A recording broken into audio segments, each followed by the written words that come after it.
ವೀಕ್ಷಕರೇ, ಚಳಿಗಾಲದಲ್ಲಿ ಇಲ್ಲ ಅಂತ ಹೇಳಿದ್ರೆ ಮಳೆಗಾಲದಲ್ಲಿ ಹೆಚ್ಚಾಗಿ ಶೀತ ಕೆಮ್ಮು ಬರ್ತಾ ಇರುತ್ತೆ. ಶೀತ ಕಮ್ಮಿ ಆದ್ರೂ ಕೆಮ್ಮು ಸ್ವಲ್ಪ ನಿಧಾನವಾಗಿ ಕಮ್ಮಿ ಆಗತ್ತೆ. ಅಂತ ಸಮಯದಲ್ಲಿ ಹೇಗೆ ಮನೇಲೇನೆ ಮನೆಮದ್ದು ಮಾಡ್ಕೊಬಹುದು ಅನ್ನೋದನ್ನ ತೋರಿಸ್ಕೊಡ್ತೀನಿ. ನೀವು ನೋಡ್ತಾ ಇದ್ದೀರಾ ವಿಜಯ ಕರ್ನಾಟಕ. ಇದನ್ನ ಮಾಡೋದಕ್ಕೆ ನಮಗೆ ಬೇಕಾಗಿರೋದು ಕಪ್ಪು ಮೆಣಸಿನ ಪುಡಿ, ಒಣ ಶುಂಠಿ ಪುಡಿ. ನೀವು ಬರೀ ಕಪ್ಪು ಮೆಣಸನ್ನಾದ್ರೂ ತಗೊಬಹುದು, ಇಲ್ಲಾಂದ್ರೆ ಹಸಿ ಶುಂಠಿನಾದ್ರೂ ತಗೊಬಹುದು. ಅವೆರಡನ್ನು ಜಜ್ಜಿರ್ಬೇಕು.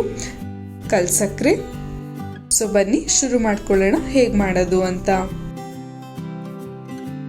ಮೊದಲು ಕಲ್ಸಕ್ರೆನ ತಗೊಳ್ತಾ ಇದ್ದೀನಿ. ಇದನ್ನ ಸ್ವಲ್ಪ ಮ್ಯಾಶ್ ಮಾಡ್ಕೊಬೇಕು ದಪ್ಪನೆ. ಡೈರೆಕ್ಟ್ ಆಗಿ ಮಿಕ್ಸಿಗೆ ಹಾಕಿದ್ರೆ ಬ್ಲೇಡ್ ಹಾಳಾಗ್ಬಿಡುತ್ತೆ. ಹಾಗಾಗಿ ಈ ರೀತಿ ನಾನು ಮ್ಯಾಶ್ ಮಾಡ್ಕೊತಾ ಇದ್ದೀನಿ.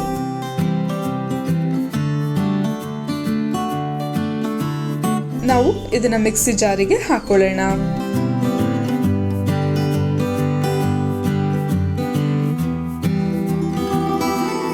ಇದ್ರ ಜೊತೆನೆ ನಾವು ಒಣ ಶುಂಠಿ ಪುಡಿನ ಹಾಕೊಳ್ತಾ ಇದ್ದೀನಿ, 2 ಸ್ಪೂನ್ ಅಷ್ಟು.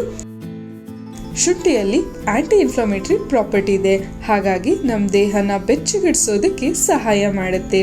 ಬೆಚ್ಚಗಿಡಿಸೋದ್ರ ಜೊತೆಗೇನೆ ಶೀತ ಮತ್ತೆ ಕೆಮ್ಮನ್ನ ಕಮ್ಮಿ ಮಾಡುತ್ತೆ. ಇವನ್ ಕರುಳಿನಲ್ಲಿ ಏನಾದ್ರೂ ಗ್ಯಾಸ್ ಇದ್ರೆ ಅದನ್ನ ಕಮ್ಮಿ ಮಾಡಿ ಕರುಳಿನ ಟ್ರ್ಯಾಕ್ ನ ರಿಲ್ಯಾಕ್ಸ್ ಮಾಡೋದಕ್ಕೆ ಸಹಾಯ ಮಾಡುತ್ತೆ. ಜೊತೆಗೆ ಕಪ್ಪು ಮೆಣಸಿನ ಪುಡಿನೂ ಕೂಡ 2 ಸ್ಪೂನ್ ಅಷ್ಟು ಹಾಕೊಳ್ತಾ ಇದ್ದೀನಿ. ಮತ್ತೆ ಕರಿಮೆಣಸಿನ ಪುಡಿ ಬಳಸೋದ್ರಿಂದ ಎದೆಯ ದಟ್ಟಣೆಯನ್ನು ನಿವಾರಿಸುತ್ತದೆ ಮತ್ತೆ ಮೂಗನ್ನು ಕುಗ್ಗಿಸುತ್ತದೆ.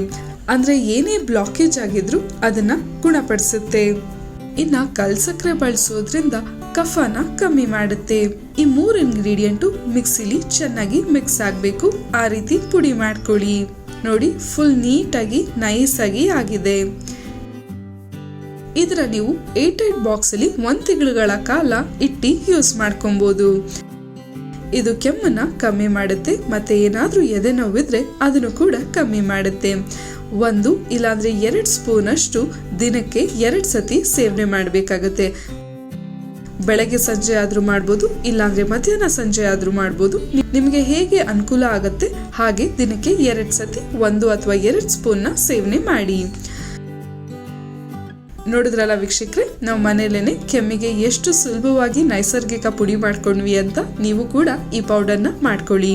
ಮುಂದಿನ ಸಂಚಿಕೆಯಲ್ಲಿ ನಾನು ನಿಮಗೆ ಇನ್ನೊಂದು ಟಿಪ್ಸ್ ಬಗ್ಗೆ ತಿಳಿಸ್ಕೊಡ್ತೀನಿ. ಈ ವಿಡಿಯೋ ಇಷ್ಟ ಆದಲ್ಲಿ ಲೈಕ್ ಮಾಡಿ, ಕಮೆಂಟ್ ಮಾಡಿ, ಶೇರ್ ಮಾಡಿ. ಇನ್ನು ವಿಜಯ ಕರ್ನಾಟಕ ಚಾನೆಲ್ನ ಸಬ್ಸ್ಕ್ರೈಬ್ ಮಾಡಿಲ್ಲ ಅಂದ್ರೆ ಸಬ್ಸ್ಕ್ರೈಬ್ ಮಾಡೋದಕ್ಕೆ ಮರಿಬೇಡಿ.